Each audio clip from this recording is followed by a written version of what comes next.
Today we're gonna talk about some fantasy trends that I personally can't stand, and I just wanted to share them with you so that we can talk about these topics that are a little bit more discussion-like and actually see your opinion around them. The first fantasy trend that really I feel very passionate about it needing to stop, it's the gatekeeping. I just hate it with all my soul. I'm not sure if you know this, but a few months back, Sanderson released an article called Outside. It was kind of like an answer to an article that was made about him on Wired, and he kind of like explained his story and he talks about how he feels. It's a beautiful, beautiful article. One of the main points of this article is how we are currently, as fantasy readers and lovers, gatekeeping this genre to other readers. How are we sometimes not accepting other people to our little cozy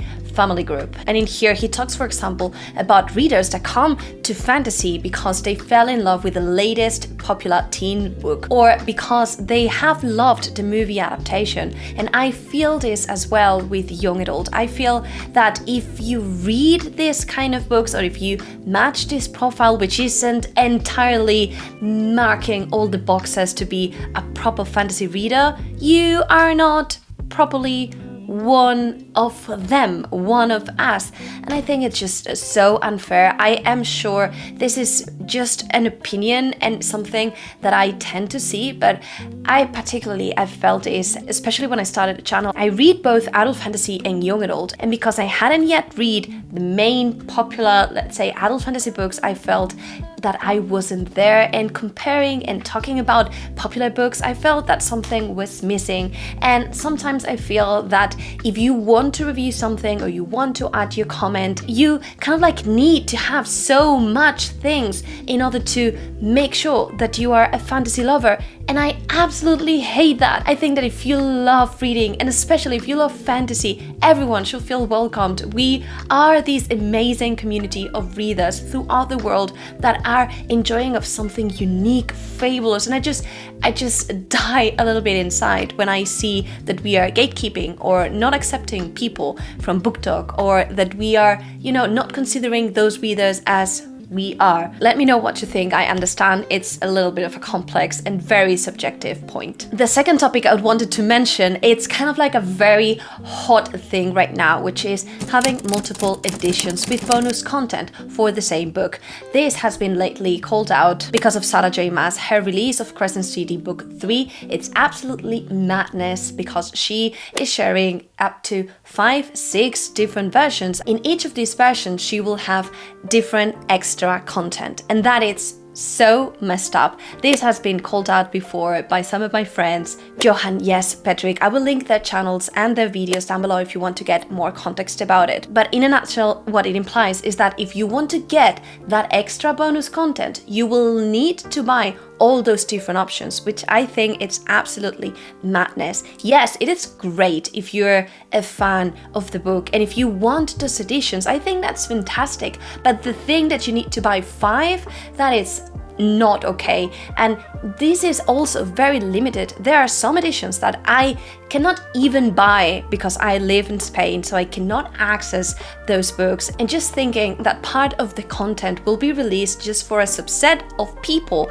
it is not cool. And just thinking that we are being asked to pay 5 times the same amount for the exact same book plus some pages, it is really not okay. The thing here is that Sarah J. Maas, it's like one of the pillars of fantasy romance. If she does it, lots of other people will do it. And it just terrifies me, the snowball effect that this will have in other authors that we come and love. Especially, I think, in the fantasy romance world, I think this will become more prominent, and it's just so unfair after the pandemic, where we are in a moment in which we cannot really afford to buy lots of stuff, have a trigger for us to buy this kind of content. It just feels a little bit morally bad, and I want this trend to go. It has just started, but I want it to go already. And kind of linked to it, we have another trend, which I think that's a natural one. But if we have a book that really makes it, then get ready, because in the next 1 year, 1.5 years, we will get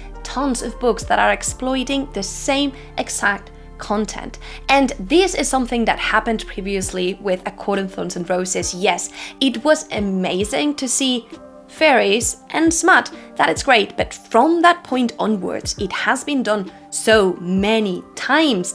It is very, very repetitive at this point. And I really fear that now with Fourth Wing really having this amazing momentum, we are gonna be in the next phase of military academic setting plus dragons. And don't get me wrong, I love these two concepts, but the idea of having these two concepts done again and again and again and again, it just feels that it's taking away the main thing that made it impactful and interesting from the first time, which was, oh, I haven't read this before. This is done actually really good, and this, it's interesting. And I just feel these are natural phases in the publishing world.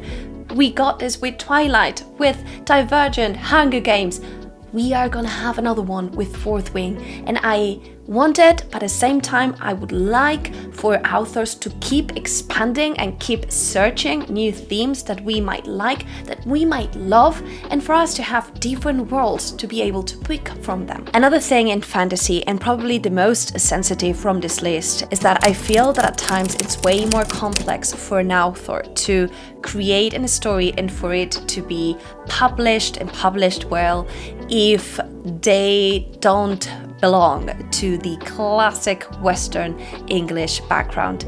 And let me explain myself, because this is something that really is close to my heart. And I think it is fantastic that we have authors that have a different heritage and for them to write their stories. So I love Spanish authors writing stories that are set in the Spanish setting, that talk about our different tribes. But I just want us all to make sure that although it is great that these different authors are telling their stories about their backgrounds, their heritage, they are not limited to only tell those stories. And I know this is a topic that is super complex because it also goes the other way around. There are some authors that might want to jump into those settings, those themes, and we are not accepting that at times. It might be cultural appropriation. So I reckon it goes both ways, but it feels that we are missing so much. And I would love for us to be sure that we are leaving